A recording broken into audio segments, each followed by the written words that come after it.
Well, you didn't say enough about this particular cultural issue, so I'm leaving. You said too much, so I'm leaving.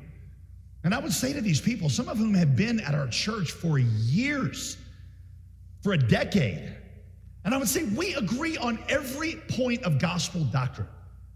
We believe in the gospel. We believe in the authority and inerrancy of the Bible. We believe in the sanctity of life and marriage. I married your children. I walked with you through the tragedy of a death of a loved one, and now you are leaving because you disagreed because we said too much, one too many things about George Floyd. It's not how many things you said about George Floyd. It's what you said about George Floyd. It's not the topic.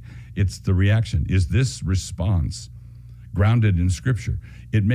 Just a minute ago, just a few seconds ago, he said we agree on the authority of Scripture. But the authority of Scripture is measured not by an affirmation, I believe in the authority of Scripture. Your commitment to the authority of Scripture is demonstrated by your submission to and your obedience to Scripture. You demonstrate your view of authority by obedience.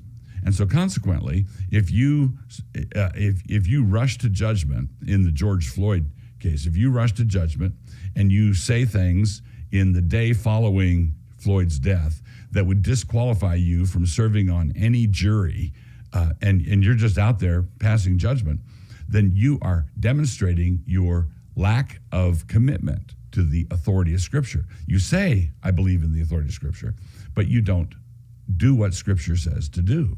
Or we said not enough about him, or because we asked you to wear a mask for a season, or because we did not keep the mask mandate in place long enough. Many of the churches that did this didn't ask people to wear a mask. They told them to wear a mask, and they said you cannot come and worship God with the people